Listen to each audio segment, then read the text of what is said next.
There. Yeah, okay, so we're starting the recording now, and we're using social media, so please do use those handles and post about the event, which is focused on supporting volunteer teachers in the region. Volunteer teachers, of course, have always been a vital resource in the ESOL sector, as we know. But kind of perhaps now more than ever, just in the last few days, we've been hearing from different providers about their concerns now the Adult Skills Fund is coming into operation in colleges and adult education institutes. We're hearing quite a lot about less funding being available for additional wraparound provision in those contexts, that kind of provision, what they're now calling tailored learning, to complement and sit beside the core learning on accredited courses in those environments. So in the context of that kind of squeeze, then the availability of that high quality, volunteer-driven ESOL offers is perhaps even more significant than ever, either through referral to third sector providers, or indeed as an additional offer in the FE and AE sectors. This session, this showcase, is really an opportunity to explore, to discuss, and indeed to celebrate initiatives that support volunteers to develop our ESOL offer in the round, that big sense of the ESOL offer in the region. And we're going to do this through our presentations. So shall we just have a look at the agenda, Safina? The next slide. So we've got some fantastic presentations from Maria Dumitrescu and from Hayley Nelson today. As you know, if you've attended a showcase before, it's all structured around trying to showcase a good practice across the region, and we're very thankful to Maria and to Hayley for joining us. You can go back one, please, and then after we've had those presentations, then we'll have that little bit of discussion at the end where we can raise those issues. But do also post in the chat if something occurs to you along the way. So the offer of Maria and of Hayley are part of the very many initiatives across the region which support volunteers in the ESOL sector. And I'm just going to hand over very briefly to Emma to tell us a little bit more about that in the round across the region. Emma. Thanks, John. Yeah, and I just want to reiterate how important volunteers are in the ESOL landscape. You'll all be aware of the really varied funding and eligibility. And often people, for example, asylum seekers might not be able to access funded ESOL, and often it's volunteers who step in to allow people those really important ESOL classes, just to keep them going really and give them some structure, and also of course help them to learn English.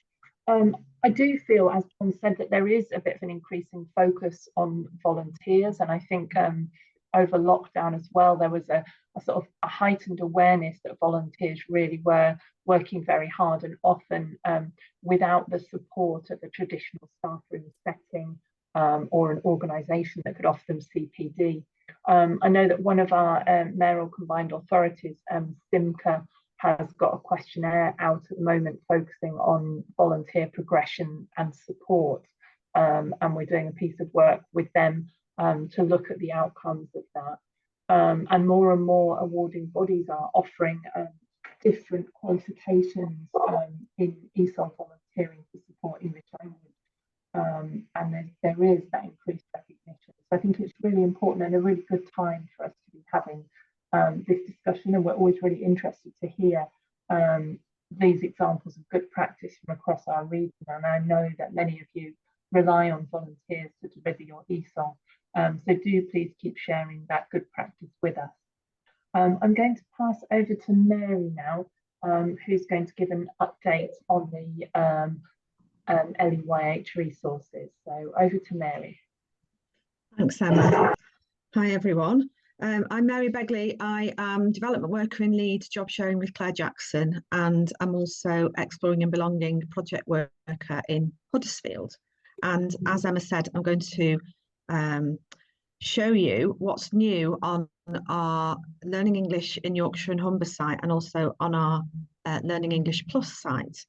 And we've got on our Learning English in Yorkshire and Humber site, just sharing 1 minute.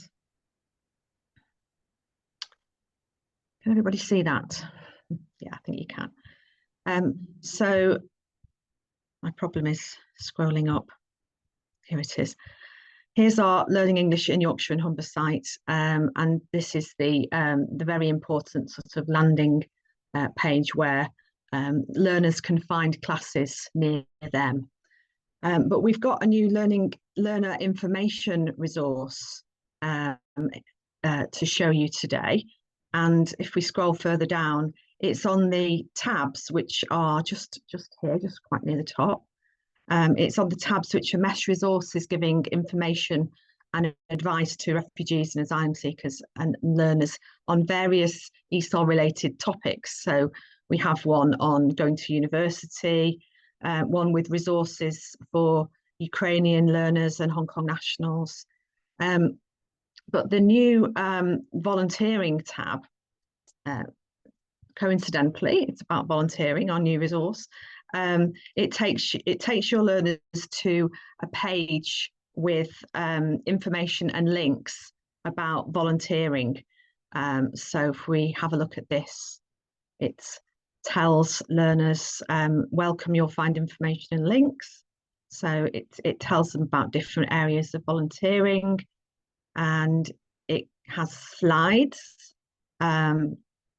with language practice, and it has a video, Khaled, a volunteer, which they can click on and watch.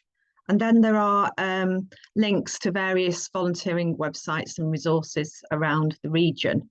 So some of them will be third sector organisations about volunteering, some of them will be council resources, and also other information as well. So just to take you now to our related site, which is Learning English Plus, and this is for tutors and providers, volunteers as well, to keep updated in the ESOL world, and to access CPD resources. So this new learning resource can be found under the resource hub here. So if we click on that, we find the resources hub, and if we do a search here by keyword, we can find, and we search for volunteering, we can find Teach English the Yorkshire Way volunteering, and this is the new learning resource for tutors and providers. So under this resource, we have the resource slides that we saw earlier on LEYH, but we also have the teaching notes and teaching notes for volunteering resources, and they're downloadable as well. Everything is on different levels, but it's mostly focused on entry 3 and level 1. And we have keyword lists and worksheets for learners as well that are downloadable for tutors to use. Again, there's Khaled's journey, and there's other information and resources for people supporting learners here. Okay, are there any questions about that?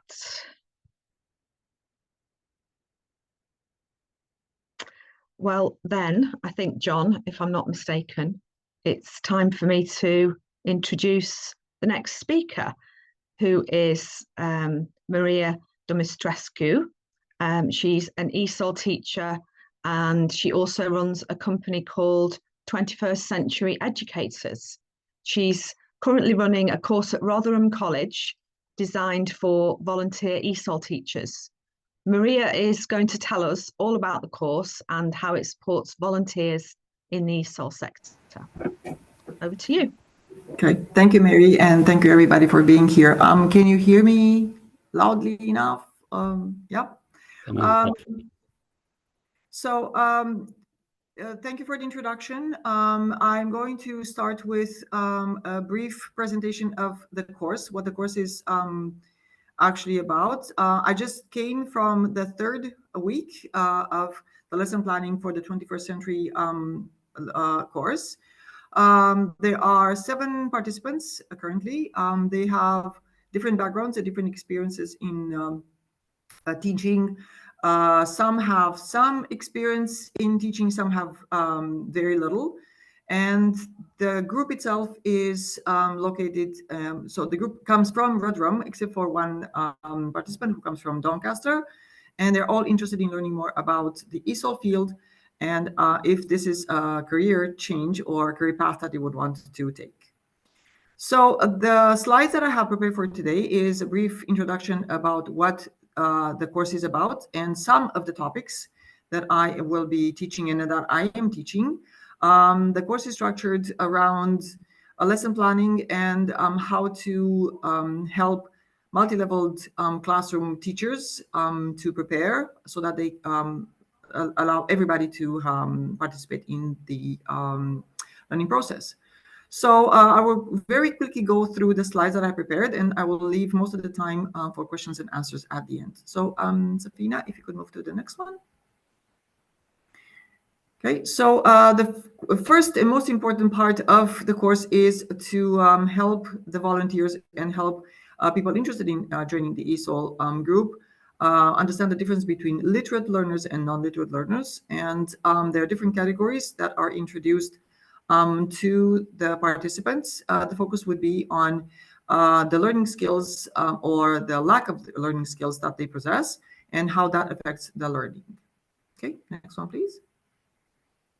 Most of the course will focus on communication skills.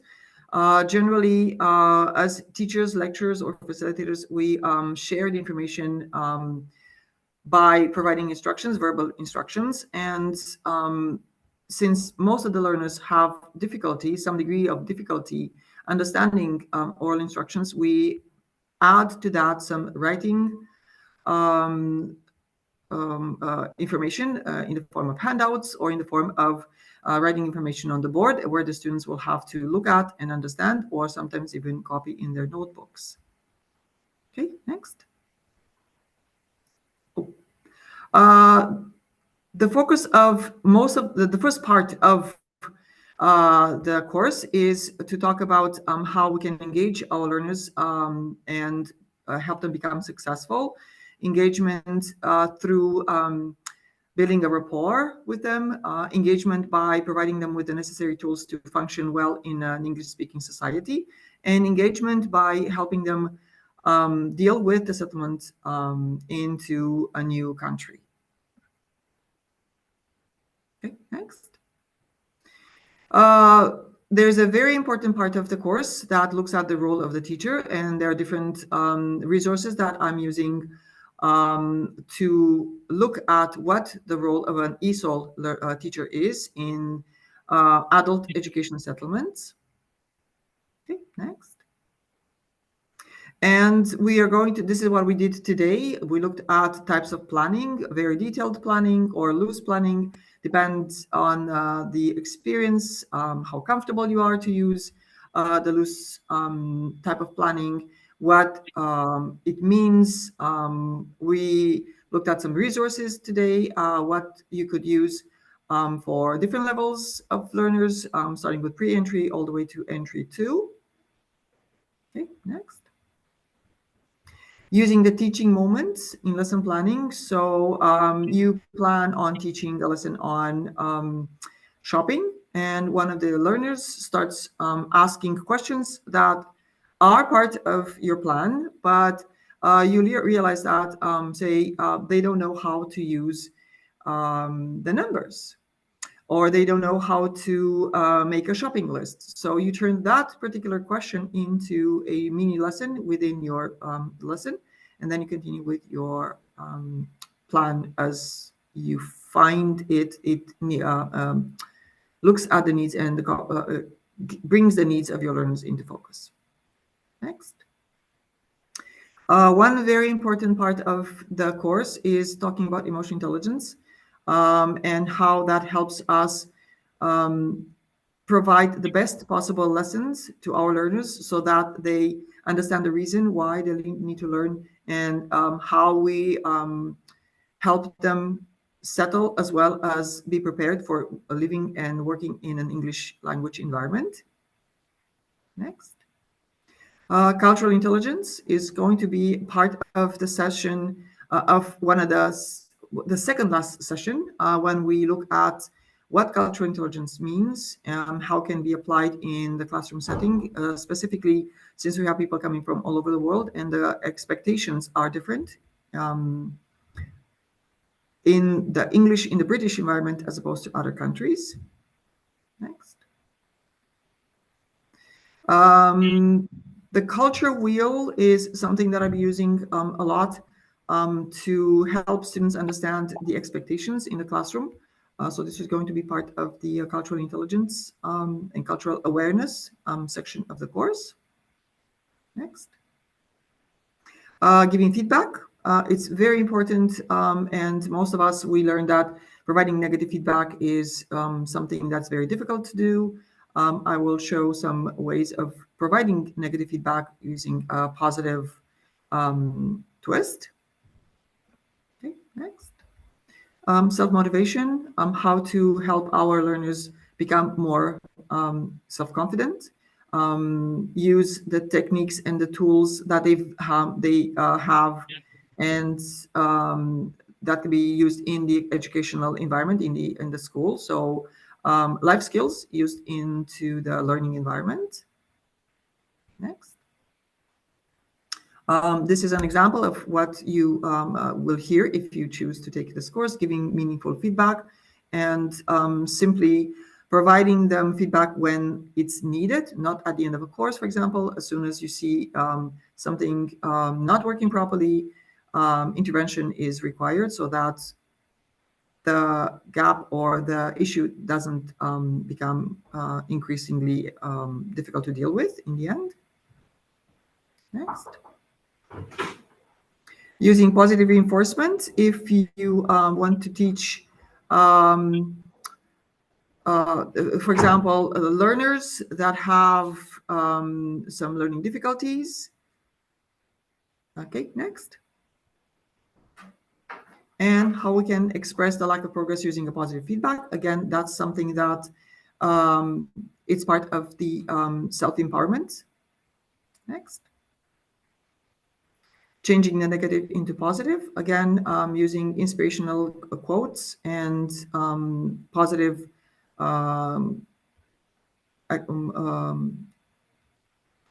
behavior. Okay, next. Looking at negative and positive feedback. Next. And if you have any questions, I'll be more than happy to answer them. Thank you, Maria. Thank you very much. Really interesting run through the sort of shape of the course that you're running. And I believe it's 6-week course, isn't it? So that is correct, yes. Yeah. Does anyone have any questions or comments for Maria? Paige? I'd like to ask Maria, sorry, I've got my camera off today, but Sure. Just a little bit of background of how you came to be at Rotherham College offering this to people in that area who are volunteering, and kind of a little bit of how that conversation happened and how it came about, if you wouldn't mind. I started teaching at Rodman College last year in April. I have been teaching ESOL. So I'm Canadian. My family and I moved to England in 2021, and I have a business that caters to teachers of English as a second language or English for speakers of other languages. And I know that we struggle to find trained volunteers or trained staff to cover for the people who need to take time off. So I brought this to the attention of my manager, Katie Curtis. We talked about my experience and the course that I offered back in Canada, and then she decided that this would be something useful, if not necessary, to train more teachers. So that's how I came up. I came to do the course and talk to a number of community members, and we have now the first cohort already starting. That's great, thank you. Yes, Joe. Just a quick question, Maria. Where do the people on your course come from? How do you promote your course?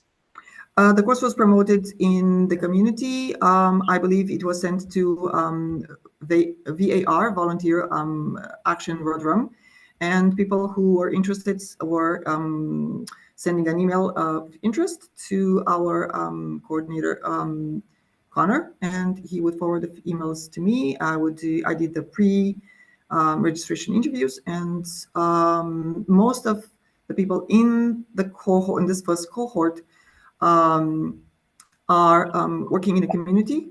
Some of them have some teaching experience, but most would like to find out if they would like to go into the ESOL as a lecturer or as a teacher or tutor. And second question, sorry. So that was the session you've just shown us. That was today's session, the first session. Yes, that is correct. What's the subject content of the other 5? What do you cover on each of the other sessions? Well, this is my 3rd week. So this is the 3rd week that so we did lesson planning today. Last week we did different kinds of teaching. So what kind of teachers would you find in the ESOL world? And the first lesson was about, I am really sorry, I'll have to just mute myself and just go out because there's a class apparently coming in. If for 1 minute, I'll be right back. Okay. That's fine. The problems of working in an FE college, suddenly the place that you're sitting in is being occupied. But I mean, we've got some really interesting questions in the chat as well about one critical element related to this. So this is a short course. It's a 6-week course which is designed to sort of give people that kind of initial boost into feeling confident in the classroom as volunteers, so on. And the questions that I've seen in the chat are all around the funding. How is this class funded? And as I understand it, Maria might be able to tell us more when she gets back. But my understanding is that this is an initiative of CIMCA, the combined authority. So it's something which has emerged out of the situation of devolution that we find in part of our region. Emma, I don't know if you have any thing to say. Do you know anything about the way in which this has been funded, or the kind of initiatives that CIMCA, which is South Yorkshire Metropolitan Combined Authority, isn't it? Yes, Mayoral Combined Authority. So both CIMCA and also WICA, the West Yorkshire Combined Authority, have different pots of funding that they can use, and they seem to.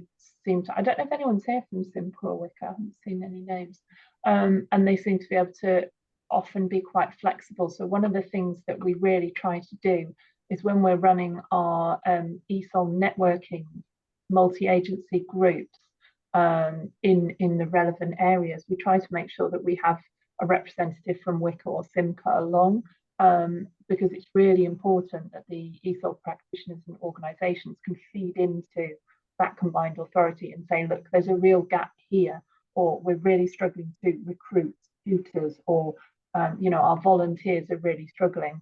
And we're finding that way there's often some funding, some different pots of funding that they are able to use, but it's really, really important to have these multi-agency groups to try and sort of crystallise what is actually needed in that area. And there seem to be quite a few skills bootcamp pots which have been used for some teacher training. And I know that Hannah mentioned in the chat there the Leeds Skills Bootcamp course that's going on at the moment at Leeds City College. So yeah, that's one to watch out for. Yeah, absolutely. Thanks for that, Hannah. And Maria is back with us. Yes, Hi, Maria. I'm in the staff room now, so you'll probably hear voices in the background. So going back to your question, Joe, so the first week was really introductions. Everybody introduced themselves, and I had a lesson on what ESOL is really, talking about literacy and literate learners and non-literate learners. It was the first lesson for some of them was the first time when they heard about the different types of learners we have in ESOL. We talked about the different levels, starting with pre-entry, going to entry 1, entry 2, entry 3, and literacy levels. The second week, we talked about the teachers, how they plan their lessons, different planning types. Today, we looked at reading and writing tasks.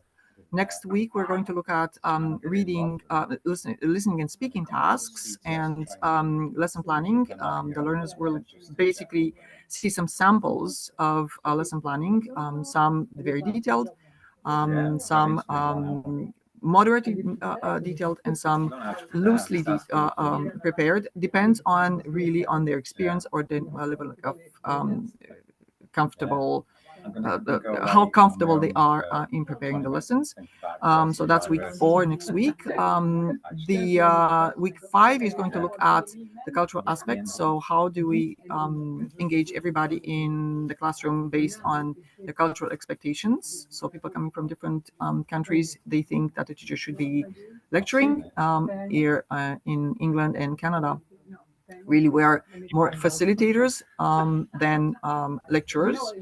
And the last week is going to be when the learners will showcase what they learned, and they have to all put together either a lesson plan where they will teach something to us, or they will write a paper where they will demonstrate some of the teaching techniques that they learned into the classroom. Fantastic. Thanks, Maria. That gives a really good understanding of the shape of this course. And the thing which I think is so interesting about it is the way that it's this kind of short, sharp kind of intervention, which is really designed to those kind of skills to people, give them the confidence to actually deliver. And a 6-week program like that takes account of the fact that, of course, for some volunteers, their commitment, things change for them over time, so they might not be able to commit to a whole year course or something like that. So something that's got this kind of short, sharp kind of intervention notion. Way of doing this is a taster, if you want, to what ESOL teaching looks like. And if they are committed enough to stay in the field, then this would be a good opportunity for them to interact with their peers, their colleagues, but then they will also hear from me personal stories of my long-term experience as an ESOL teacher. And we were, whilst you were shifting rooms, Maria, we were talking a little bit about the funding of it, and our understanding is that the funding comes via the college from SIMCA. Is that correct? It's from the combined. Yes, it's a community-run program, and my understanding is it's very similar to programs that are run in the community. So the funding comes from SIMCA. My understanding is also that provided that participants can or organizations can pay for the participants, that is also available to other parts of so institutions in other parts of Yorkshire. So this is Southern Yorkshire that we're talking about, and Leeds is part of different West. But I personally, so I don't have to run this course through Rotherham College. I could offer it as the director of 21st Century Educators. So as on the business part of this of my work. Fantastic. Okay, thank you so much, Maria. It's so interesting to hear about the course, what's involved, and how it can support people to actually sort of move forward with their teaching and other types of activities they're taking on voluntarily. And I think it's a really interesting model to have this being funded by the combined authority, and it provides a kind of template which could be replicated perhaps in other parts of the region. So it's time, John, on this bit. Sorry. Yeah. Okay. So just about start into introducing Hayley. So we'll move on. So with great thanks to Maria, and Maria, I hope you can stay around for the rest of the session, because we've got time for discussion at the end, which I hope we'll take part in. We're going to move on now to I'm going to introduce Hayley, Hayley Nelson, who's the co-director of Learn for Life, a social enterprise in Sheffield. And Learn for Life is an organisation that offers a whole range of classes and other types of service, actually. And at its core is the delivery of ESOL, I hope it's fair to say. But it's got a really fantastic approach to recruiting volunteers. And in fact, Hayley, I'm sure, will tell us they have loads of volunteers. They're a really strong cohort. And I first came into contact with Learn for Life through one of their volunteers, actually, who attended a previous showcase session, in fact. So really looking forward to hearing Hayley's thoughts on a holistic approach to volunteering. Hayley. Thanks, John. So John's actually introduced quite a bit of my little introduction there. That's Sorry. Don't worry. So we've been going for 16 years now, and I set up Learn for Life 16 years ago, and we'll be 17 next year. So I think that's important to bear in mind, that we've actually built up sort of good relationships with other organisations in the city, including local universities and places like that, which can actually refer people to it for volunteering opportunities. So we're also lucky in the sense that we're on a main road in Sheffield. We're in an accessible location. We get people who walk in off the street wanting to help. We get people who, see us on the bus and then sort of email afterwards. So we're very lucky in that respect, which is why I think we get so many volunteers. At the moment, we've got about 50 volunteers working with us, and they're doing things from teaching, assisting, sort of befriending, and working on our reception desk, going out as digital champions into the community, helping people with reading and different things like that, which I'll go into a little bit more later.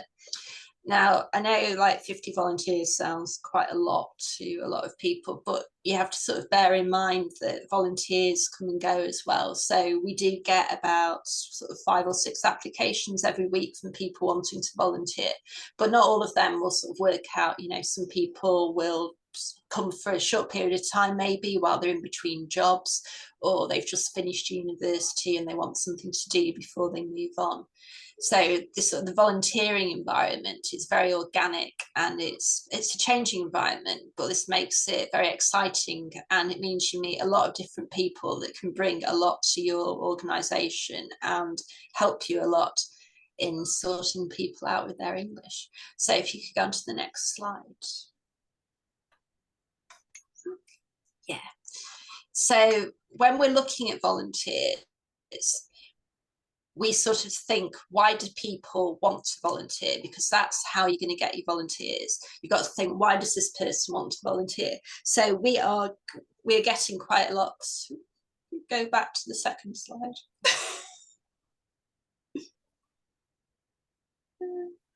Seems to be going all over the place. I'll carry on. Yes. Yeah, so for people who are volunteering, they want to give back to the community. So we get people who volunteer with us who have previously been actually ESOL learners or refugees, and people who are currently seeking asylum.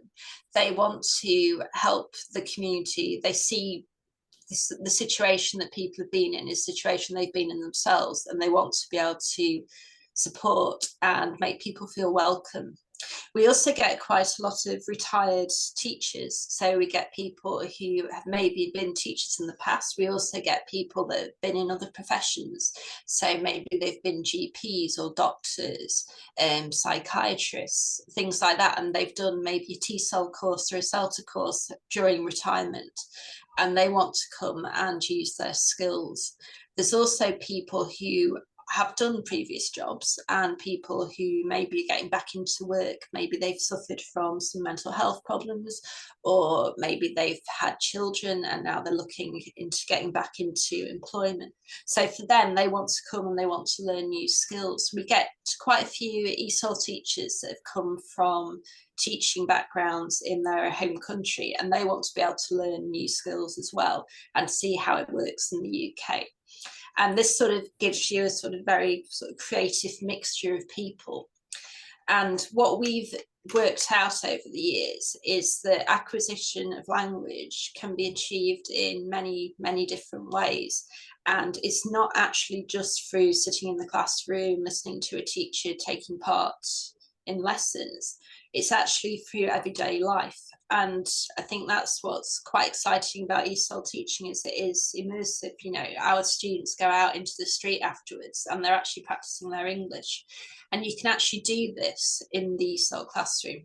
So we also, as John said before, ESOL is our main thing that we do at Learn for Life, but we embed it. So a lot of the other activities that we do is made up of ESOL learners taking part in those activities. So we've got maths classes, for example, and in a maths class, there's quite a lot of ESOL in that, because you've got to understand the question, you've got to know what's going on in the question. We also do it with digital skills as well, because a lot of things nowadays are online. You've got to apply for a job online, you've got to make a CV, you've got to be able to talk to the job centre, you've got to be able to email people. So it's embedding that ESOL into it. Volunteers sort of aid in our sort of establishment, really, of integration and community cohesion, because we use volunteers that are in the community. And by using people who are in the community and people who are sort of friendly, open, welcoming, it creates a very positive environment. So we have sort of a holistic approach to learning and volunteering, and people want to do it. They want to increase their confidence, they want to share their knowledge, and they want to meet new people as well. And I think that's what's really nice about Learn for Life, is the fact that volunteers are friends with each other. You know, they'll go out afterwards, they'll go for sort of, you know, social activities, things like that. People are friends. So if you can go on to the next slide. So there's some examples here of different things that we've actually done with different volunteers that have come to us with ideas and creativity. So in the top corner, we actually had a girl who was an occupational therapist, and she helped us over the summer before she started working with the NHS. And she devised a treasure hunt for us in a local park. And through the treasure hunt, we had like a map, and we had instructions. They had things to do when they got to the different points in the park. She sort of went round beforehand, stuck stuff on trees and in different places. And then there's this treasure at the end, which was chocolate for everybody. And everybody was very sort of happy with that. But that's sort of an example of how we sort of used her skills, because her skills was all about supporting people, well-being, getting people outside, getting people talking. And walking and talking is something that we do quite a lot of at Learn for Life. And we've got volunteers that actually work in different sort of heritage sites in Sheffield, which has been really fantastic. So Martin, for example, who's actually teaching class upstairs at the moment, in the bottom right-hand corner, you can see him doing a tour of the General Cemetery. And we use sort of the skills that people come with to be able to create things. So in the top right hand corner, we've got guitar class as well. So we've had somebody who's coming to our conversation class who was teaching, well, he's participating in conversation class, helping people to learn the language. He said, actually, I can play guitar. Do you think people would want to learn guitar? And we started doing a bit of guitar practice as well. And with that, they're using like new vocabulary and different words. We had a lovely lady who was a yoga teacher, and we actually did yoga for asylum seekers, and that was a fantastic experience because we had it was full of men. It was just loads and loads of young men that came to the yoga class, but they learned things about body parts, you know, the different vocabulary doing that, and they actually went to sleep at the end of the class, which was lovely. So it obviously had a really, really impactful sort of experience for them on their well-being, because, you know, they managed to go to sleep, which a lot of them hadn't done before. And we've had people help us with football. Football's great because football, you know, you get the arguments in different languages, but the common language is English. So that's how we've got to resolve these situations.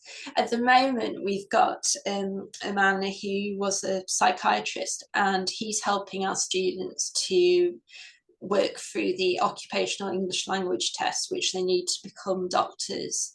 And he's working closely with some pharmacists that we've got from Sudan and some oncologists from Ukraine and another lady who's a doctor as well. And they're sort of looking, they're going through the language, but he's got that medical knowledge that we don't have as sort of ESOL practitioners. He's got that extra bit that gives it a bit of an edge. So if you move on to the next slide, what we do really to retain our volunteers, we've actually got people who have been volunteering with us now for like 10 to 15 years, which is amazing because they've sort of been here like through the growth of Learn for Life, and as the world has become more chaotic and more asylum seekers and refugees have arrived. But they've stayed with us, I think, because they're part of the Learn for Life family. You know, they've got control really over what they're doing to a certain extent, and we give them the creativity and the flexibility. And I think it's really important to make your volunteers feel valued and supported. So we aid quite a lot of peer-to-peer support. So for example, we have people who team teach together.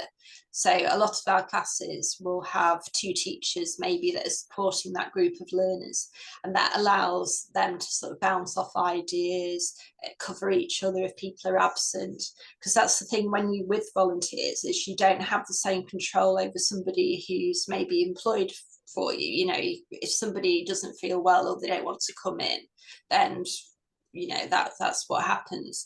Whereas, you know, with an employee, it's a different situation. So you've got to build up that relationship with your volunteers.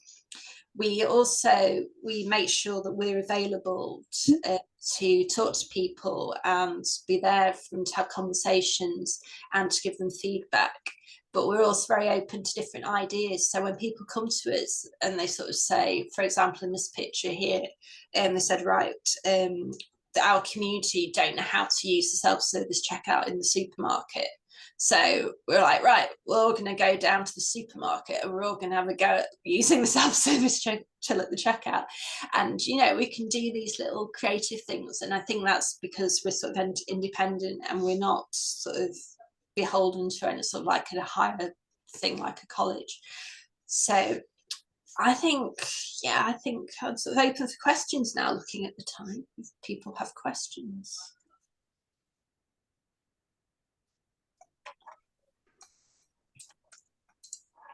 Thanks so much, Hayley. That was fantastic. Really, really interesting.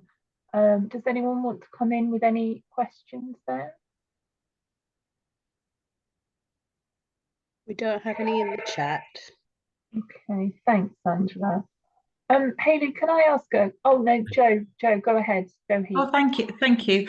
Hi, Hayley. Just a quick question. So, if a particular initiative is coming to an end, you talked about allowing the volunteers to be creative. How do they then move on to another activity with you? Do you just keep them on file, and then if you have an idea, you contact your volunteers, or do they come to you and say, "I'd now like to do this"? How does it work? What do you do? It's a bit of both, really, because we've got some people that maybe do go on to employment elsewhere and do different things. So it will be a case of sort of asking them if they're available to do things. But a lot of people who do things stay with us. And if they can't, then I'll sort of actively try and recruit somebody else who can do something similar. Right. So we can keep the activity going. Right. Okay. Thank you. We've got a question from Karen in the chat. She says, 16 years ago when you started, what was your best tool to recruit volunteers? Oh, that's a good question. I think when we first started, it was a case of actually sticking a poster in the window, and we got people walking in off the street. And we also contacted the volunteer centre in Sheffield. So we were on their sort of system where people can go and look for volunteers. And I'd also, at the time, I'd just done a ESOL course. So I had connections with the university that I did it with, and they put out a notice for me to like past people who'd been on their courses and maybe wanted to do some volunteering as well. That's great. John.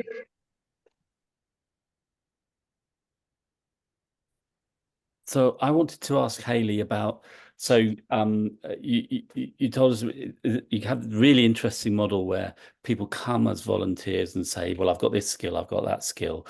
Let's put something on like this. If I could turn that round for a minute to start with the learner. So I wonder if there is any scope, if like, you know, 2, 3, 4, 5 learners say, look, we really need this, or we really need that because we've got this kind of aspiration moving forward.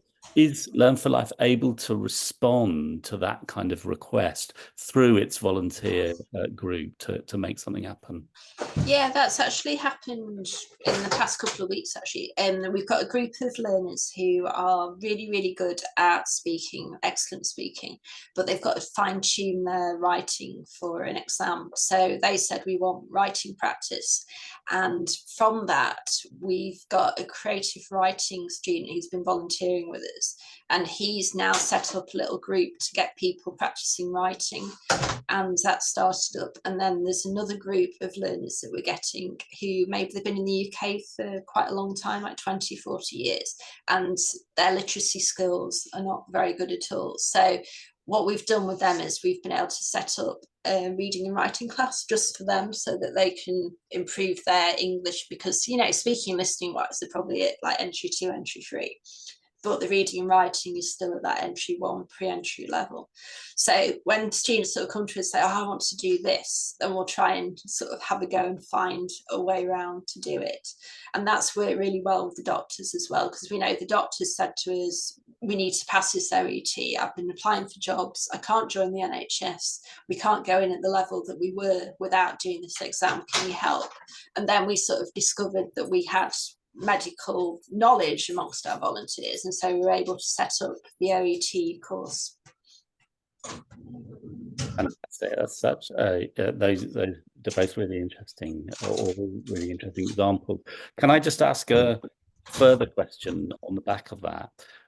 So do you have any experience of other providers turning to you saying, Hayley, we've got this small group of, you know, doctors, for example, who are in our entry 3 class or our level 1 class, but they really need to fine tune their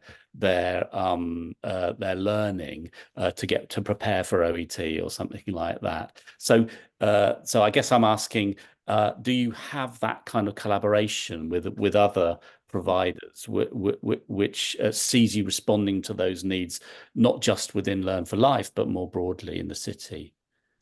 Not particularly with providers, but what we have had with, like we work with Faces at Sheffield City Council, and they're sort of open to sort of creative ideas. So in the past, I've sort of said to them, you know, we want to have a go at doing this. They've said, oh, well, you know, trial it, let me know how it goes. And we've been able to sort of do things that way, but we would be sort of open to people coming to us and sort of saying, you know, I've got a group of learners who need help with this. Is there anything you can do? We'd be open to that. Yeah, definitely. Great, and I think we can open up now to more general questions around volunteering, supporting volunteers. We've got a little bit of time saved at the end for questions and answers. Or indeed other experiences, Emma, if people have other experience of volunteering initiatives they want to share with us, that'd be useful. Anybody? Thanks, Hayley. Really interesting.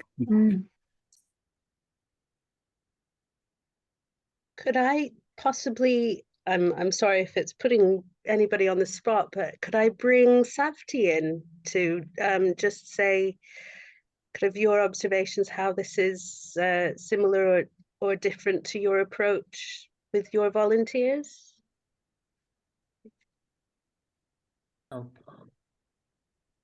I'll defer to Joe, but I had a question, so I'll defer to Joe first, and then if I have any comment, I will add with my question. Thank you. Oh, shall I go first then, Nuhu? Yeah.